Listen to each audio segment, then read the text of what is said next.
সুপ্রিয় শ্রোতা, গল্প পাঠের আসর চ্যানেলে শুনতে যাচ্ছেন সৈয়দ মুজতবা আলী রচিত দেশে বিদেশে বইটির ৪র্থ পর্ব। আমি ওয়ারা করিম, সাথে থাকুন। আরবি ভাষায় একটি প্রবাদ আছে, ইয়ম উস সাফর নিসাম উস সাফর, অর্থাৎ কিনা যাত্রার দিন অর্ধেক ভ্রমণ। পূর্ব বাংলায়ও একই প্রবাদ প্রচলিত আছে। সেখানে বলা হয়, উঠোন সমুদ্র পেরোলেই আধেক মুশকিল আসান।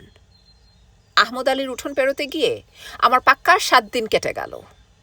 8 দিনের দিন সকালবেলা আহমদ আলী স্বয়ং আমাকে একখানা বাসে ড্রাইভারের পাশে বসিয়ে তাকে আমার জানমাল বাঁচাবার জন্য বিস্তর দিব্য দিলাসা দিয়ে বিদায় নিলেন। হাওড়া স্টেশনে মনে হয়েছিল আমি একা, এখন মনে হলো আমি ভয়ঙ্কর একা। ভয়ঙ্কর একা এই অর্থে যে নো ম্যানস ল্যান্ডই বলুন আর খাস আফগানিস্তানি বলুন, এসব জায়গায় মানুষ আপন আপন প্রাণ নিয়েই ব্যস্ত। শুনেছি কাবুলের বাইরেও নাকি পুলিশ আছে, কিন্তু আফগান আইনে খুন পর্যন্ত এখনো ঠিক কগনিজেবল অফেন্স নয়।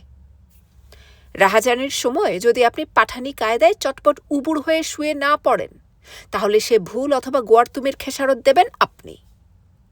রাস্তাঘাটে কি করে চলতে হয় তার তালিম দেওয়া তো আর আফগান সরকারের জিম্মায় নয়। কিপ টু দি লেফট তো আর ইংরেজ সরকার আপনাকে স্কুলে নিয়ে গিয়ে শেখায় না। এবং সর্বশেষ বক্তব্য, আপনি যদি প্রাণটা নিতান্তই দিয়ে দেন, তবে আপনার আত্মীয় স্বজন তো রয়েছেন, তারা খুনের বদলাই নিলেই তো পারেন। একটা বুলেটের জন্য তো আর তালুক মুলুক বেচতে হয় না, পারমিটও লাগে না। সাধারণ লোকের বিবেক বুদ্ধি এসব দেশে এরকম কথাই কয়। তবু আফগানিস্তান স্বাধীন সভ্য দেশ, আর 5টা দেশ যখন খুন খারাপির প্রতি এত বেমালুম উদাসীন নয়, তখন তাদেরও তো কিছু একটা করবার আছে। এই ভেবে 2-4টে পুলিশ 2-1 দিন অকুস্থলে ঘোরাঘুরি করে যায়। যদি দেখে আপনার আত্মীয় স্বজন কান্তা দর্শনে বুঁদ হয়ে আছেন, অথবা শোনে যে খুনি কিংবা তার সুচতুর আত্মীয় স্বজন আপনার আত্মীয় স্বজনকে চাকচিক্যময় বিশেষ বিরল ধাতু দ্বারা নাক কান চোখ মুখ বন্ধ করে দিয়েছে, আপনারা জীবনের এই 3 দিনের মুসাফিরিতে কে 2 ঘন্টা আগে গেল, কে 2 ঘন্টা পরে গেল, কে বিছানায় আল্লাহ রসুলের নাম শুনে শুনে গেল, কে রাস্তার পাশে নয়ানজুলিতে খাবি খেয়ে খেয়ে পাড়ি দিল, এসব তাবৎ ব্যাপারে বিন্দুমাত্র বিচলিত হন না। তবে বিবেচনা করুন মহাশয়, পুলিশ কেন মিছে আপনাদের তথা খুনি এবং তস্য আত্মীয় স্বজনদের মামলায় আরও ঝামেলা বাড়িয়ে সবাইকে খামোখা বেফায়দা তাং করবে? নির্বিকল্প বৈরাগ্য তো আর আপনাদের একচেটিয়া কারবার নয়। পুলিশও এই সার্বজনীন সার্বভৌমিক দর্শনে অংশীদার। তবে হ্যাঁ, আলবাত এই নশ্বর সংসারে মাঝে মাঝে রুটি গোস্তেরও প্রয়োজন হয়। সরকার যা দেন তাতে সবসময় কুলিয়ে ওঠে না। খুনির আত্মীয় স্বজনকে যখন মেহেরবান খুদা তালা ধন দৌলত দিয়েছেন, তখন আফগান পুলিশকে আর দোষ দিয়ে কি হবে? কিন্তু একটা বিষয়ে আফগান সরকার সচেতন, রাহাজানির যেন বাড়াবাড়ি না হয়। বুখারা, সামারকান্দ, সিরাজ, তেহরানে যদি খবর উঠে যায় যে আফগানিস্তানের রাজবর্ত অত্যন্ত বিপদসংকুল, তাহলে ব্যবসা বাণিজ্য বন্ধ হয়ে যাবে ও আফগান সরকারের শুল্ক হংস স্বর্ণ ডিম্ব প্রসব করা বন্ধ করে দেবে। ডান দিকে ড্রাইভার শিখ সর্দারজি, বয়স 60-এর কাছাকাছি, কাঁচা পাকা দীর্ঘ দাড়ি ও পরে জানতে পারলুম রাতকানা। বাঁ দিকে আফগান সরকারের এক কর্মচারী, পেশাওয়ার গিয়েছিলেন কাবুল বেতার কেন্দ্রের মাল সরঞ্জাম ছাড়িয়ে আনবার জন্য। সব ভাষাই জানেন, অথচ বলতে গেলে এক ফার্সি ছাড়া অন্য কোনো ভাষাই জানেন না। অর্থাৎ আপনি যদি তার ইংরেজি না বোঝেন, তবে তিনি ভাবখানা করেন যেন আপনি যথেষ্ট ইংরেজি জানেন না। তখন তিনি ফরাসির যে 6টি শব্দ জানেন সেগুলো ছাড়েন। তখনও যদি আপনি তার বক্তব্য না বোঝেন, তবে তিনি উর্দু ছাড়েন। শেষটায় এমন ভাব দেখান যে অশিক্ষিত বর্বরদের সঙ্গে কথা বলবার ঝকমারি তিনি আর কত পোহাবেন। অথচ পরে দেখলুম ভদ্রলোক অত্যন্ত বন্ধুবৎসল, বিপন্নের সহায়। তারও পরে বুঝতে পারলুম ভাষা বাবদে ভদ্রলোকের এ দুর্বলতা কেন, যখন শুনতে পেলুম যে তিনি অনেক ভাষায় পাণ্ডিত্যের দাবি করে বেতারে চাকরি পেয়েছেন। আমার সঙ্গে 2 দিন একাশনে কাটাবেন। আমি যদি কাবুলে গিয়ে রটাই যে তিনি গন্ডুস জলের সফরি, তাহলে বিপদ আপদের সম্ভাবনা। কিন্তু তার এই ভয় সম্পূর্ণ অমূলক ছিল। তার অজান্তে বড় কর্তাদের সবাই জানতেন ভাষার খাতে তার জ্ঞানের জমা কতটুকু। তবু যে তিনি চাকরিতে বহাল ছিলেন তার সরল কারণ অন্য সবাই ভাষা জানতেন তার চেয়েও কম। এ তত্ত্বটি তিনি কিন্তু নিজে বুঝতে পারেননি। সরল প্রকৃতির লোক, নিজের অজ্ঞতা ঢাকতে এতই ব্যস্ত যে পরের অজ্ঞতা তার চোখে পড়ত না। গুণীরা বলেন, চোখের সামনে ধরা আপন বন্ধ মুষ্টি দূরের হিমালয়কে ঢেকে ফেলে। বাসের পেটে একপাল কাবুল ব্যবসায়ী। পেশাওয়ার থেকে সিগারেট, গ্রামোফোন, রেকর্ড, পেলেট বাসন, ঝাড় লণ্ঠন, ফুটবল, বিজলি বাতির সাজ সরঞ্জাম, কেতাব, পুঁথি, এক কথায় দুনিয়ার সব জিনিস কিনে নিয়ে যাচ্ছে। আফগান শিল্প প্রস্তুত করে মাত্র 3 বস্তু: বন্দুক, গোলাগুলি আর শীতের কাপড়। বাদবাকি প্রায় সব কিছুই আমদানি করতে হয় হিন্দুস্তান থেকে, কিছুটা রুশ থেকে। এসব তথ্য জানবার জন্য আফগান সরকারের বাণিজ্য প্রতিবেদন পড়তে হয় না, কাবুল শহরে একটা চক্কর মারলেই হয়। সেসব পরের কথা। আগের দিন পেশাওয়ারে 114 ডিগ্রি গরম পড়েছিল, ছায়াতে। এখন বাস যাচ্ছে যেখান দিয়ে, সেখান থেকে দূরবীন দিয়ে তাকালেও একটি পাতা পর্যন্ত চোখে পড়ে না। থাকার মধ্যে আছে এখানে ওখানে পাথরের গায়ে হলদে ঘাসের পোঁচ। হস্টেলে স্টোভ ধরাতে গিয়ে এক আনাড়ি ছোকরা একবার জ্বলন্ত স্পিরিটে আরও স্পিরিট ঢালতে গিয়েছিল। ধপ করে বোতলে স্টোভে সর্বত্র আগুন লেগে ছোকরার ভুরু, চোখের লোম, মোলায়েম গোঁপ পুড়ে গিয়ে কুঁকড়ে মুকড়ে এক অপরূপ রূপ ধারণ করেছিল। এখানে যেন ঠিক তাই। মা ধরণী কখন যেন হঠাৎ তার মুখখানা সূর্যদেবের অত্যন্ত কাছে নিয়ে গিয়েছিলেন। সেখানে আগুনের এক থাবড়ায় তার চুল, ভুরু সব পুড়ে গিয়ে মাটির চামড়া আর ঘাসের চুলের সেই অবস্থা হয়েছে। এরকম ঝলসে যাওয়া দেশ আর কখনো দেখিনি। মরুভূমির কথা আলাদা, সেখানে যা কিছু পড়বার মতো সেসব আমাদের জন্মের বহু পূর্বে পুড়ে গিয়ে ছাই হয়ে উড়ে চলে গিয়েছে মরুভূমি ছেড়ে। ষাঁড় হয়ে নূতন ঘাসপাতা জন্মাবার চেষ্টা আর করেনি। সূর্যদেব সেখানে একচ্ছত্র আধিপতি। এখানে নগ্ন বিভৎস দ্বন্দ্ব। দ্বন্দ্ব বলা ভুল, এখানে নির্মম কঠোর অত্যাচার। ধরনী এ দেশকে শস্য শ্যামল করার চেষ্টা এখনো সম্পূর্ণ ছাড়তে পারেননি। প্রতি ক্ষীণ চেষ্টা বারে বারে নির্দয় প্রহারে ব্যর্থ হচ্ছে। পূর্ববঙ্গের বিদ্রোহী প্রজার কথা মনে পড়ল। বারবার তারা চরের উপর খড়ের ঘর বাঁধে, বারবার জমিদারের লেঠেল সব কিছু পুড়িয়ে দিয়ে ছাড়খাড় করে চলে যায়। পেশাওয়ার থেকে জামরুদ দুর্গ 10.5 মাইল সমতল ভূমি। সেখানে এক দফা পাসপোর্ট দেখাতে হলো। তারপর খাইবার গিরি সংকট। তার বর্ণনা আমি দিতে পারবো না, করজোড়ে স্বীকার করে নিচ্ছি। কারণ আমি যে অবস্থায় ওই সংকট অতিক্রম করেছি, সে অবস্থায় পড়লে স্বয়ং পিয়ের লতি কি করতেন জানি নে। লতির কথা বিশেষ করে বললুম কারণ তার মতো অজানা অচিন দেশের আবহাওয়া শুধুমাত্র শব্দের জোরে গড়ে তোলার মতো অসাধারণ ক্ষমতা অন্য কোনো লেখকের রচনায় চোখে পড়ে না। স্বয়ং কবিগুরু বাঙালির অচেনা জিনিস বর্ণনা করতে ভালোবাসতেন না। পাহাড় বাংলাদেশে নেই। তার 2500 গানের কোথাও পাহাড়ের বর্ণনা শুনেছি বলে মনে পড়ে না। সমুদ্র বাংলাদেশের কোল ঘেঁষে আছে বটে, কিন্তু সাধারণ বাঙালি সমুদ্র দেখে জগন্নাথের রথ দর্শনের সঙ্গে সঙ্গে কলা বেচার মতো করে, পুরীতে। রবীন্দ্রনাথের কাব্যেও তাই, পুরীর সমুদ্র দর্শনে। অথচ তিনি যে লতির চেয়ে খুব কম সমুদ্র দেখেছিলেন তাও তো নয়। তবু এসব হলো বাঙালির কিছু কিছু দেখা, সম্পূর্ণ অচেনা জিনিস নয়। কিন্তু শীতের দেশের সবচেয়ে অপূর্ব দর্শনীয় জিনিস বরফপাত। রবীন্দ্রনাথ নিদেন পক্ষে সেই সৌন্দর্য 500 বার দেখেছেন, একবারও বর্ণনা করেননি। তবু যদি কেউ 12 সেই গরম সহ্য করে খাইবার পাসের ভিতর দিয়ে আনাগোনা করে, তাহলে আলাদা কথা। শ্রীরামকৃষ্ণ বলেছেন, সংসারের সুখ দুঃখ অনুভব করা যেন উটের কাঁটা গাছ খাওয়ার মতো। ক্ষুধা নিবৃত্তির আনন্দ তাতে সে পায় বটে, কিন্তু ওদিকে কাঁটার খোঁচায় ঠোঁট দিয়ে দরদর করে রক্তও পড়ে। তাই অনুমান করা বিচিত্র নয়, খাইবারের গরম কাঁটা সয়ে গেলে তার থেকে কাব্যতৃষ্ণা নিবৃত্তি করার মতো রসও কিঞ্চিত বেরোতে পারে। আমি যে বাসে গিয়েছিলাম তাতে কোনো প্রকারের রস থাকার কথা নয়। সিকান্দার শাহী বাবুর শাহী রাস্তা দিয়ে তাকে যেতে হবে বলে তার উপযুক্ত মিলিটারি বন্দোবস্ত করেই সে বেরিয়েছে। তার আপাদমস্তক পুরো করোগেটেড টিন দিয়ে ঢাকা এবং নশ্বর ভঙ্গুর কাঁচ সে তার উইন্ডস্ক্রিন থেকে ঝেড়ে ফেলে দিয়েছে। একটা হেডলাইট কানা, কাঁচের অবগুণ্ঠন নেই। তখনই বুঝতে পারলুম বাইবেলের সং অব দি সং-এ বর্ণিত এক চোখের মহিমা। Thou hast ravished my heart, my spouse. Thou hast ravished my heart with one of thine eyes. যে সমস্যার সমাধান বহুদিন, বহু কনকর্ড, বহু টিকা-টিপ্পণী ঘেঁটেও বের করতে পারিনি, আজ এক মুহূর্তে সদ্গুরুর কৃপায় আর খাইবারি বাসের নিমিত্তে তার সমাধান হয়ে গেল।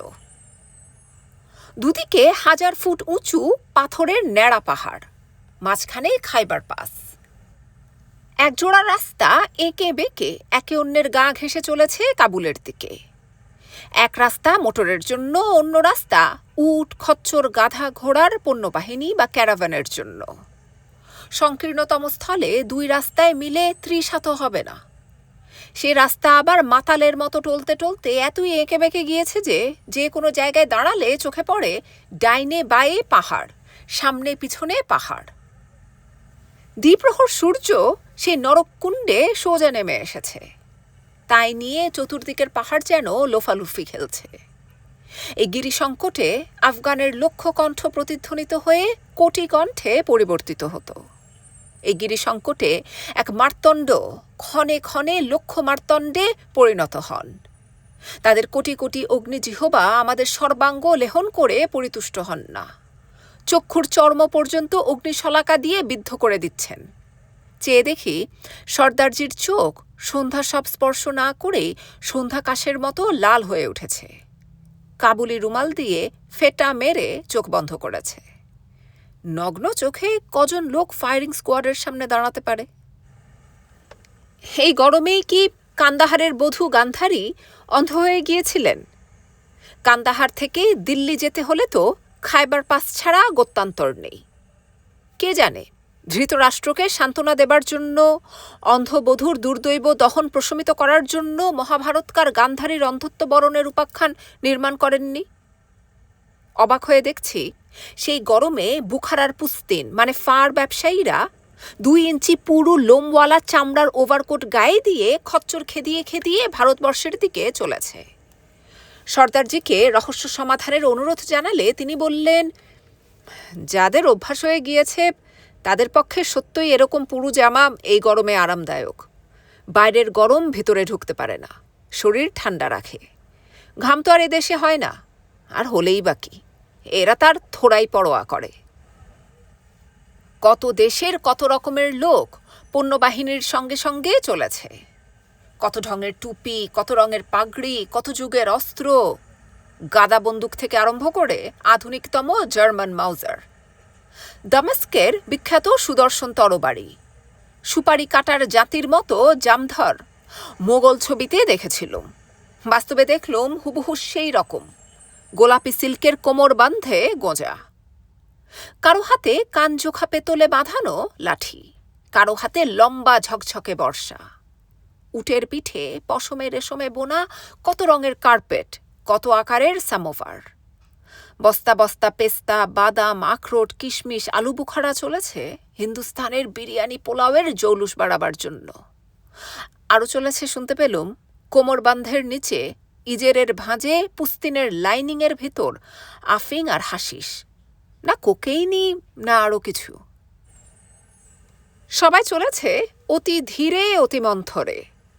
মনে পড়ল মানস সরোবর ফেরতা আমার এক বন্ধু বলেছিলেন যে কঠোর শীতে উঁচু পাহাড়ে যখন মানুষ কাতর হয়ে পড়ে তখন তার পক্ষে প্রশস্ততম পন্থা অতি ধীর পদক্ষেপে চলা। তড়িৎ গতিতে সে যন্ত্রণা এড়াতে চেষ্টা করার অর্থ সজ্ঞানে যমদূতের হস্তে এগিয়ে গিয়ে প্রাণ সমর্পণ করা। এও দেখি সে অভিজ্ঞতার উষ্ণ সমর্থন। সেখানে প্রচণ্ড শীত, এখানে দুর্দান্ত গরম। পাঠান 2 বার বলেছিলেন, আমি 3য় বার সেই প্রবাদ শপথ রূপে গ্রহণ করলুম। হন্তদন্ত হওয়ার মানে শয়তানের পন্থায় চলা। রবীন্দ্রনাথও ওরকম কি একটা বলেছেন না, দুঃখ না পেলে দুঃখ ঘুচবে কি করে? তবে কি এই কথাই বলতে চেয়েছিলেন যে তাড়াতাড়ি করে দুঃখ এড়াবার চেষ্টা করা বৃথা, মেয়াদ পূর্ণ হতে যে সময় লাগবার কথা তা লাগবেই। খ্রিস্টও তো বলেছেন, Verily I say unto thee, thou shalt by no means come out thence prison, till thou hast paid the uttermost farthing. কে বলে বিংশ শতাব্দীতে অলৌকিক ঘটনা ঘটে না? আমার সকল সমস্যার সমাধান করেই যেন ধড়াম করে শব্দ হলো। কাবুলি তড়িৎ গতিতে চোখের ফেটা খুলে আমার দিকে বিবর্ণ মুখে তাকালো। আমি সর্দারজির দিকে তাকালুম। তিনি দেখি অতি শান্তভাবে গাড়িখানা এক পাশে নিয়ে দাঁড় করালেন। বললেন, টায়ার ফেসেছে, প্রতিবারেই হয়, এই গরমে না হয় বিচিত্র। হৃদয়ঙ্গম করলুম, সৃষ্টি যখন তার রুদ্রতম রূপ ধারণ করেন তখন তাড়াতাড়ি করতে নেই, কিন্তু এই গ্রীষ্মে রুদ্র তার প্রসন্ন কল্যাণ মুখ দেখালেই তো ভক্তের হৃদয় আকৃষ্ট হতো বেশি।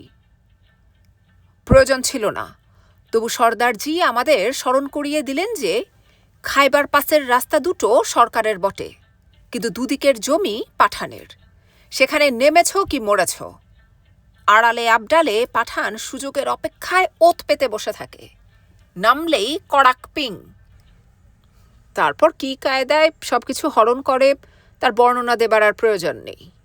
শিকারী হরিণ নিয়ে কি করে না করে সকলেরই জানা কথা, চামড়াটুকুও বাদ দেয় না। এ স্থলে শুনলুম শুধু যে হাসিটুকু গুলি খাওয়ার পূর্বে মুখে লেগেছিল সেইটুকু হাওয়ায় ভাসতে থাকে, বাদ বাকি উবে যায়। পাঠান যাতে ঠিক রাস্তার বুকের উপর রাহাজানি না করে সেজন্য খাইবার পাসের দুদিকে যেখানে বসতি আছে সেখানকার পাঠানদের ইংরেজ 2 টাকা করে বছরে খাজনা দেয়। পরে আরেকটি শর্ত অতি কষ্টে আদায় করেছে, আফ্রিদিতে ঝগড়া বাঁধলে রাস্তার এপারে ওপারে যেন বন্দুক না মারা হয়। মোটর মেরামত করতে কতক্ষণ লেগেছিল মনে নেই, শুনেছি ভয়ঙ্কর জ্বর হলে রোগীর সময়ের আন্দাজ এক্কেবারে চলে যায়।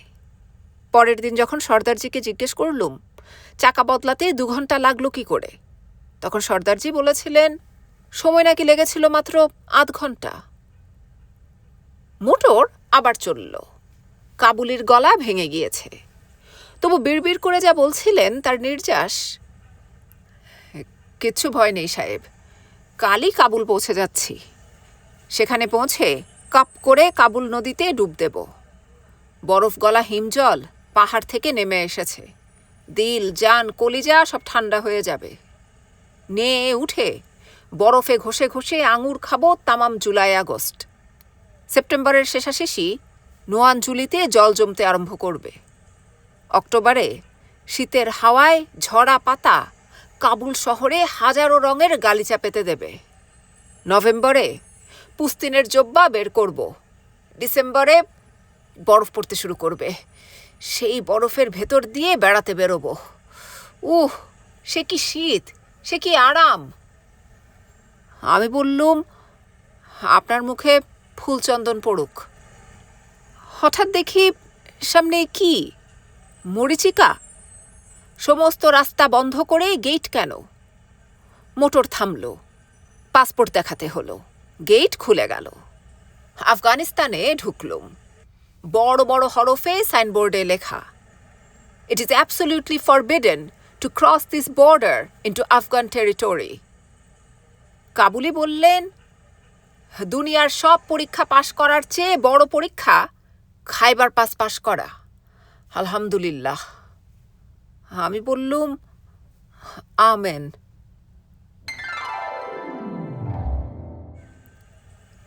খাইবার পাস তো দুঃখে সুখে পেরুলুম এবং মনে মনে আশা করলুম এইবার গরম কমবে। কমলো বটে, কিন্তু পাসের ভিতর পিচ ঢালা রাস্তা ছিল, তা সে সংকীর্ণই হোক আর বিস্তীর্ণই হোক, এখন আর রাস্তা বলে কোনো বালাই নেই। হাজারো বৎসরের লোক চলাচলের ফলে পাথর এবং অতি সামান্য মাটির উপরে যে দাগ পড়েছে তারই উপর দিয়ে মোটর চলল। এ দাগের উপর দিয়ে পণ্যবাহিনীর যেতে আসতে কোনো অসুবিধা হয় না, কিন্তু মোটর আরোহীর পক্ষে যে কতদূর পীড়াদায়ক হতে পারে তার খানিকটা তুলনা হয় বীরভূম বাঁকুড়ায় ডাঙ্গা ও খোয়াইয়ে রাত্রিকালে গরুর গাড়ি চড়ার সঙ্গে। যদি সে গাড়ি 20 মাইল বেগে চলে, ভিতরে খড়ের পুরু তোষক না থাকে এবং ছোট বড় নুড়ি দিয়ে ডাঙ্গা খোয়াই ছেয়ে ফেলা হয়। আহমদ আলী যাত্রাকালে আমার মাথায় একটা 10 গজি বিরাট পাগড়ি বেঁধে দিয়েছিলেন। খাইবার পাসের মাঝখানে সে পাগড়ি আমাকে সর্দি গরমি থেকে বাঁচিয়েছিল। এখন সেই পাগড়ি আমার মাথা এবং গাড়ির ছাতের মাঝখানে বাফার স্টেট হয়ে উভয় পক্ষকে গুরুতর লড়াই জখম থেকে বাঁচালো। সর্দারজিকে জিজ্ঞাসা করলুম পাগড়ি আর কোনো কাজে লাগে কি না। তিনি বললেন, আরও বহু কাজে লাগে, কিন্তু উপস্থিত একটার কথা শুধু মনে পড়ছে। বিশেষ অবস্থাতে শুধু কলসিতেই চলে, দড়ি কেনার দরকার হয় না। বুঝলুম রাস্তার অবস্থা, গ্রীষ্মের আতিশয্য ও দ্বিপ্রহরের অনাহার এ পথের ফুল টাইম গ্রাহক সর্দারজিকে পর্যন্ত কাবু করে ফেলেছে। তা না হলে এরকম বিভৎস প্রয়োজনের কথা তার মনে পড়বে কেন? দুঃখ হলো, 60 বৎসর হতে চলল। কোথায় না সর্দারজি দেশের গায়ে তেঁতুলের ছায়ায় নাতি নাতনিদের হাতে হাওয়া খেতে খেতে পল্টনের গল্প বলবেন, আর কোথায় আজ এক টানা আগুনের ভেতর পেশাওয়ার কাবুলে মাকুমারা। কেন এমন অবস্থা কে জানে, কিন্তু দেশ কাল এবং বিশেষ করে পাত্রের অবস্থা বিবেচনা করে আড্ডা জমাবার রৌদ্রাতুর খিনাঙ্কুর উপড়ে ফেলতে বেশি টানা হ্যাচড়া করতে হলো না।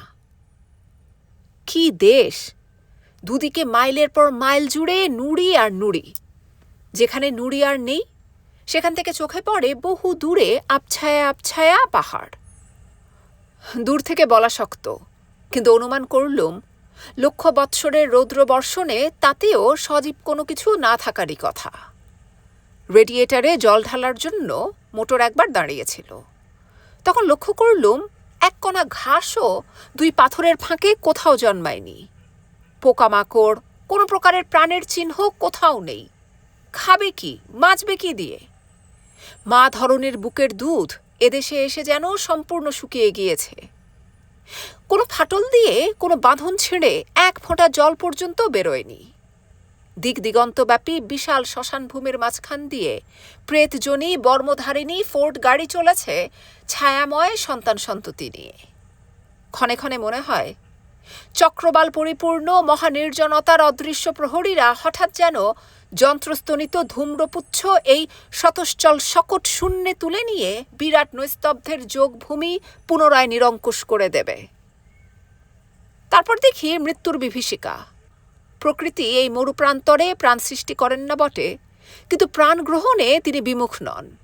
রাস্তার ঠিক উপরেই পড়ে আছে উটের এক বিরাট কঙ্কাল। গৃধিনী শকুনি অনাহারে অবশ্যম্ভাবী মৃত্যু ভয়ে এখানে আসে না বলে কঙ্কাল এখানে সেখানে ছড়িয়ে পড়েনি। রৌদ্রের প্রকোপে ধীরে ধীরে মাংস শুকিয়ে গিয়ে ধুলো হয়ে ঝরে পড়েছে। মসৃণ শুভ্র সম্পূর্ণ কঙ্কাল যেন জাদুঘরে সাজানো বৈজ্ঞানিকের কৌতূহল সামগ্রী হয়ে পড়ে আছে।